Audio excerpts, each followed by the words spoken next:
Theater is a unique art form, and I'm really excited about theater because I feel like, in terms of my goals, there's a way that the spectacle of live bodies in space makes it harder to deny things like racism. It's not an accident that theater has been the most important public platform for the evolution of democracy ever.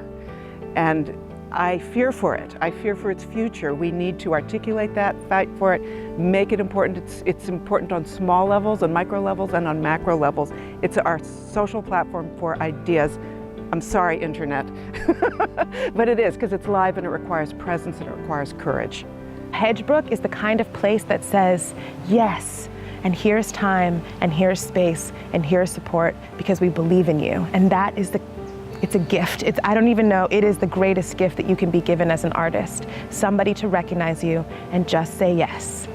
What is really remarkable is not only the dialogue in which artists can have with each other, particularly women, because I think in American theater at this moment, we have so few women being represented on our stages and even running the theaters.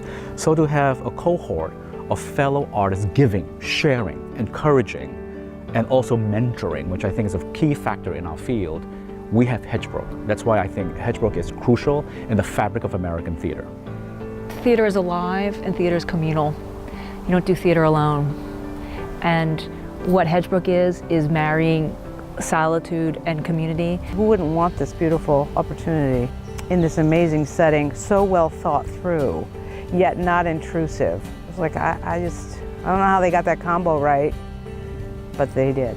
This is exactly where I want to be. This is exactly where I can locate the voice for the next few years of theater. I'm really interested in the legacy of the slave trade. And while I've been here, I've discovered why British playwrights don't really write very much on this subject. It's incredibly difficult to write about. Our work embraces all sorts of things, family relationships, politics, the theatre itself. So we've had these discussions, these conversations, and I've just found them inspiring. And then when we've read our work to each other, that's also been inspiring. We've all kind of encouraged and supported each other while going through what's quite a painful process of dragging a new play out.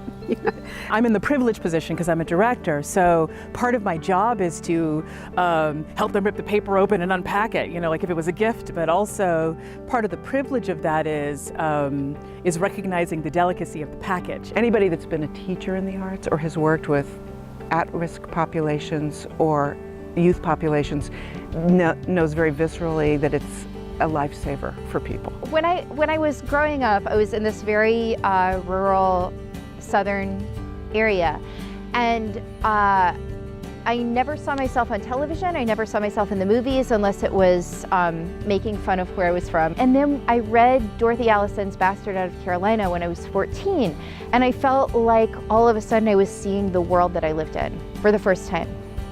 And I hope that a 14-year-old girl could read something by HANSOL, JUNG, by WINSOME, PINNOCK, by ALESHEA Harris, and feel herself and see herself and feel empowered to go out in the world. I think nationally, even just being selected to be one of the 5 playwrights coming to Hedgebrook gets you noticed. So I'm always looking for plays that I can develop and hopefully produce at the Alley Theater. And I feel like I've really had that whole journey with Suzanne Vega's piece, which I first encountered here at Hedgebrook. Some of the most exciting playwrights writing for the American stage have come through this program.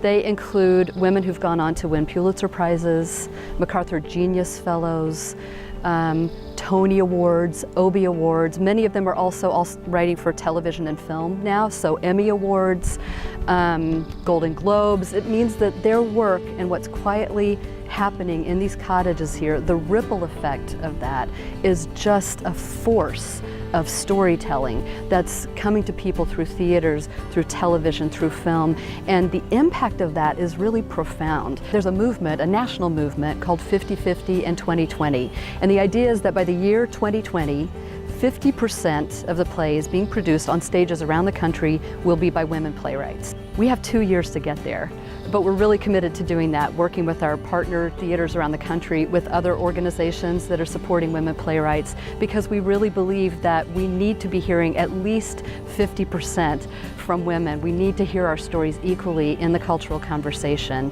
for the kind of change to happen in the world that needs to happen over the next couple of years. It's vital. It's vital that women are heard equally.